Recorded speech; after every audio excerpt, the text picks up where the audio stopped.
Hello everyone, welcome back to my channel solo traveller. और ये है मेरे फ्रेंड की जावा 42।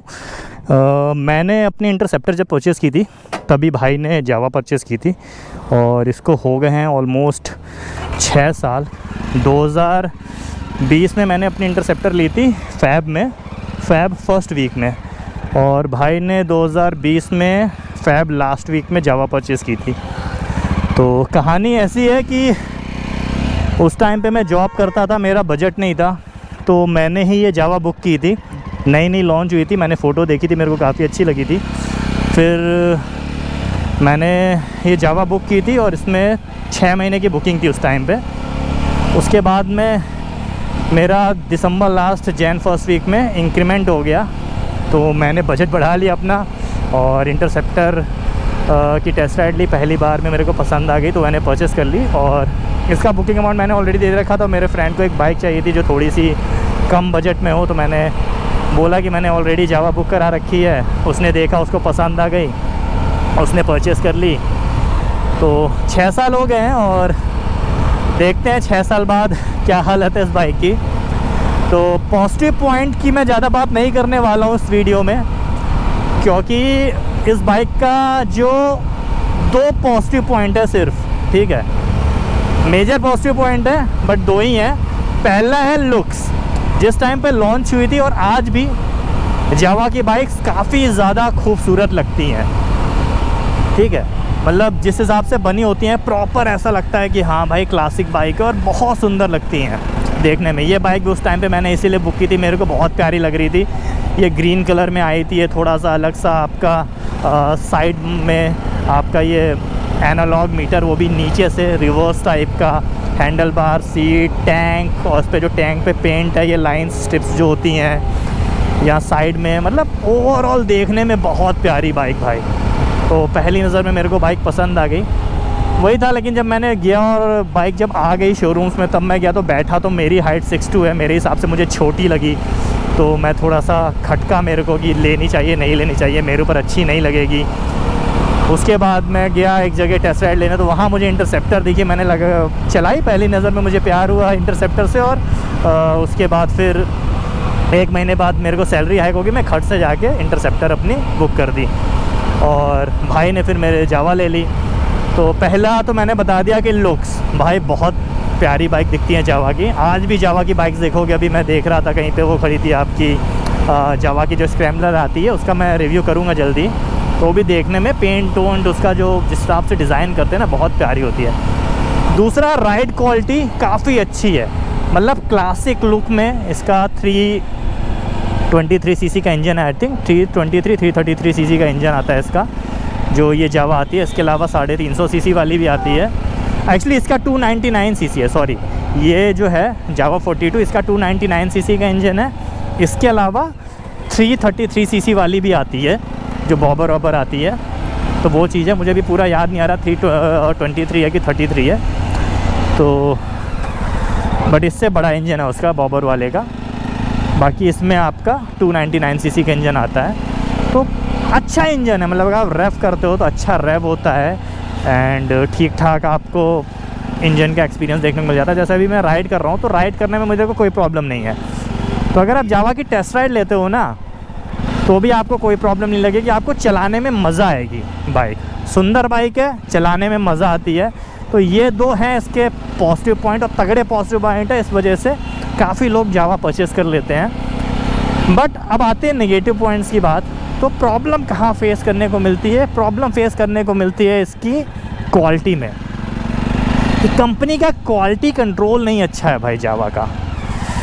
अगर आप, बहुत सारे ऐसे लोग होंगे जो बोलेंगे कि मैंने जावा परचेज़ की और मेरी तो बहुत अच्छी चल रही है। नो डाउट भाई, 10 में से 10 बाइक ख़राब नहीं होती हैं, बट स्टिल काफ़ी ज़्यादा ऐसे लोगों को जो लोग बोलेंगे कि भाई मैंने जावा परचेज़ की और मैं तो भाई शोरूम से निकला और रास्ते में ही मेरी ख़राब हो गई जावा, या फिर 1 साल बाद ख़राब हो गई। अभी ये बाइक का ही मैं बात कर रहा हूँ, तो इसको 6 साल हो गए हैं और ये सिर्फ 20,000 किलोमीटर चली है। अगर आप देखोगे ना, 17,892 किलोमीटर चली है। ज़्यादातर घर पे खड़ी रहती है, मतलब खड़ी क्या रहती है भाई, बहुत ज़्यादा यूज़ नहीं करता है इसको। तो और वो उसके पास एक ही बाइक है, क्योंकि उसको बाइक का बहुत ज़्यादा काम नहीं रहता है। कभी संडे को निकल गया, या फिर कभी घर वालों के साथ तो बाइक नहीं जाता है, इनकेस हम लोग के साथ कभी निकल गया तो इतना ही चलाना होता है। तो 6 साल में 18,000 किलोमीटर ही ये बाइक चली है। बट उन 18,000 किलोमीटर में इसमें क्या क्या चेंज हुआ है? सबसे पहला जो बड़ा चेंज हुआ था कि इसके दोनों एग्जॉस्ट जो होते हैं ना, अगर आप देखोगे जावा में डुअल एग्जॉस्ट है, ये साइड में देखोगे, और क्रोम वाले हैं, दोनों एग्जॉस्ट इसके गल गए। और वो इसके गल गए थे मेरे ख्याल से जब ये 12-13 हज़ार किलोमीटर चली थी।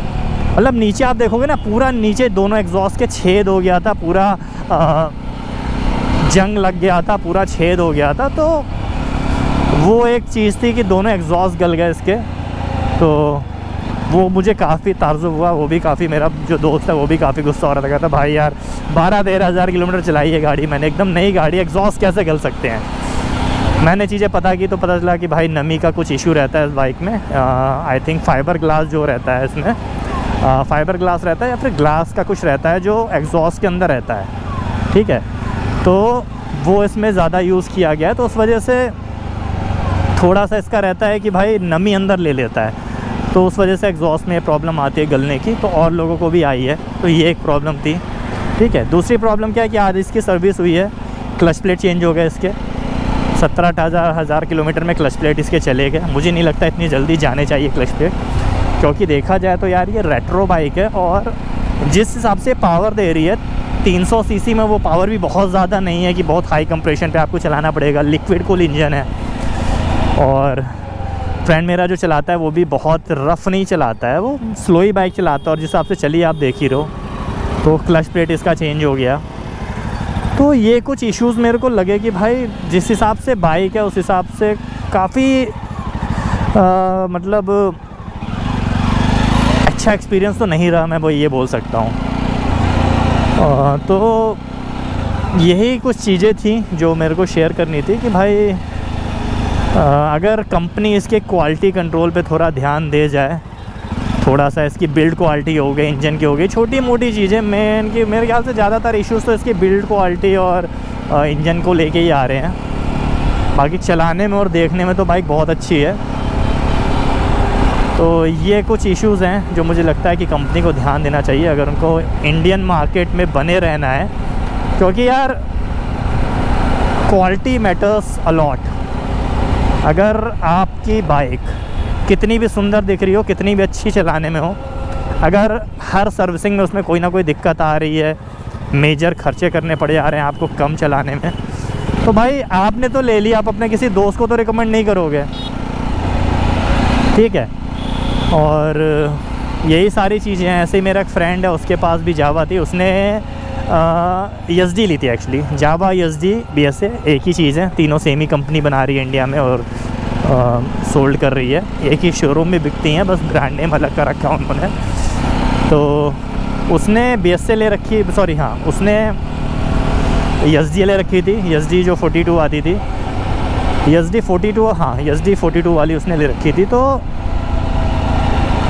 भाई उसमें भी क्या प्रॉब्लम आई कि एक बार हम उसको चला रहे थे रोड पे और थोड़ा तेज़ चला रहे थे, भाई उसकी ये जो निडल है ना, ये मीटर के अंदर की, ये चलते चलते, माइट भी पुराने वीडियोस अगर आप में से किसी ने मेरे देखे होंगे स्पीड टेस्ट वाले, तो भाई ये निडल जब मैं भगाना शुरू किया तो मैं निडल देख रहा था ऐसे ऐसे काँप रही थी, और टॉप स्पीड अचीव होते होते ये निडल इसकी इसी मीटर के अंदर टूट के गिर गई। जहाँ से ये घूमती है यहाँ से गिर गई टूट के। तो मैंने कहा भाई ये क्या है। उसके अलावा जब मैं रुका वीडियो बनाने के लिए और सामने गया, तो इसकी जो हेडलाइट है आप देखोगे ना, वो बीच में ऐसे करके लाइन रहती है। तो अभी जो नई वाली आ रही है LED हेडलाइट उसमें यूज़ हो रही है, तो ऐसे करके लाइन रहती है, तो वो ऐसे टेढ़ी हो गई थी। तो मैंने कहा कि भाई ये क्या हो गया, मतलब नई गाड़ी है। फिर बाद में उसने सेल कर दी और रीसेल वैल्यू भी बहुत ज़्यादा अच्छी नहीं मिली उसको। तो ये सारी चीज़ें हैं। तो थोड़ा सा क्वालिटी को लेकर है यार कि मतलब अगर आप बाइक बेच रहे हो यार, बहुत सारे लोग ऐसे होते हैं ना यार, देखो हर कोई ब्लॉगर नहीं है, हर किसी के पास बहुत ज़्यादा पैसा नहीं है। अब ब्लॉगर के साथ क्या है कि पैसा हो ना हो, बाइक्स बदलते रहते हैं वो लोग, पुरानी बेची नई ले ली, नई बेची पुरानी ले ली, जो कंटेंट की नीड है उस हिसाब से, ठीक है। जिसके बाद बहुत पैसा, उसको कोई दिक्कत नहीं है भाई, बाइक ख़रीद ली फिर बेच दी, नहीं बिकी तो पड़ी है घर पे दूसरी ख़रीद ली। बट कई लोग होते हैं कि अपनी काफ़ी मेहनत की कमाई से भाई जोड़ जोड़ के EMI दे दे के एक बाइक ख़रीदते हैं। तो अगर आदमी इतनी मेहनत करके बाइक, उसके मतलब सपनों का एक बहुत बड़ा हिस्सा है इंडिया में बाइक, मोटर बाइक होना, कि भाई बंदा स्कूल में सोच रहा है ये बाइक लूँगा, कॉलेज में आया, कॉलेज में भी कई लोग नहीं ले पाए, दोस्तों की बाइक चला रहे, जॉब करना शुरू किया तो फिर डाउन पेमेंट किया, EMI दी और उसके बाद भाई बाइक ख़रीदी कि हाँ भाई मेरी फ़र्स्ट बाइक है, चलाई, खुश हुए। और उसके बाद उसने 4-5 हज़ार किलोमीटर चलाई तो देखा भाई इंजन की क्लच प्लेट चेंज करनी पड़ रही है। 5,000 किलोमीटर और चलाई तो पता चला सस्पेंशन नहीं, एग्जॉस्ट गलना शुरू हो गया। तो ये चीज़ फिर काफ़ी ख़राब लगती है। फिर रीसेल वैल्यू भी उसकी उतनी अच्छी नहीं मिलती अगर बाइक में ज़्यादा प्रॉब्लम आ रही हैं। वो मार्केट में पता ही चल ही जाता है भाई कि इस बाइक में प्रॉब्लम है, रीसेल वैल्यू नहीं मिल रही, तो इंसान का तो पैसा डूब गया। तो मुझे लगता है कि ये फर्स्ट चीज़ है कि कंपनी अगर कोई भी बाइक लॉन्च कर रही है तो उसको उसके क्वालिटी कंट्रोल के ऊपर बहुत ज़्यादा ध्यान देना चाहिए। तो ये चीज़ है।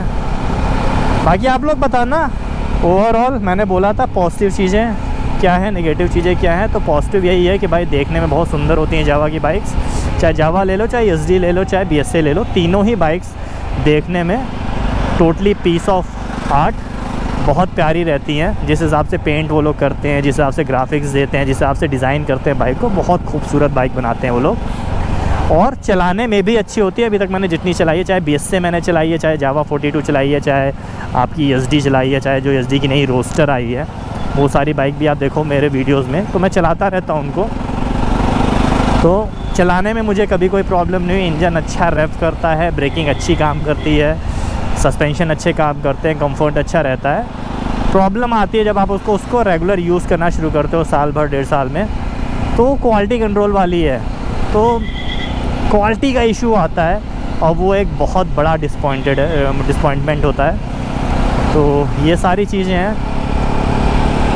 बाकी आप लोग बताना, अगर आप लोग में से भी कोई जावा के ओनर हो तो कमेंट करके मुझे बताना कि आपकी बाइक्स में इशू आ रहे हैं कि नहीं आ रहे हैं। अगर आ रहे हैं तो क्या इशू आ रहे हैं, और अगर नहीं आ रहे हैं तो भाई कितना टाइम हो गया, कितने किलोमीटर चला ली, अच्छी बाइक चल रही है, तो ये भी पता चलना चाहिए ना हमें कि किन किन बाइक में इशू नहीं आ रहे हैं। क्योंकि सब में तो नहीं आएंगे, जाहिर सी बात है। ऐसा तो नहीं हो सकता कि कंपनी 10 में से 10 बाइक ख़राब बना रही हैं। बट हाँ, मेरे जितने जानने वाले थे 3-4, उनमें से ज़्यादातर लोगों में इश्यूज़ आए, तो मैंने वो चीज़ रेज़ की। तो इसी के साथ मुझे लगता है आज का ये ब्लॉग एंड करता हूँ। सोशल मीडिया हैंडल जैसा कि आपको पता है मेरा, सोलो ट्रैवलर राम, वहाँ आप मेरे साथ कनेक्ट कर सकते हो। इसी के साथ राइड हार्ड, राइड सेफ। और बारिश हो रही है इसलिए मैं और जल्दी ये ब्लॉग ख़त्म कर रहा हूँ, वरना मेरा आज बात करने का मन था, मैं और बातें करता, बकवास करता अपनी, लेकिन कोई नहीं। Ride hard, ride safe. This is Ram solo traveller signing off, keep being awesome.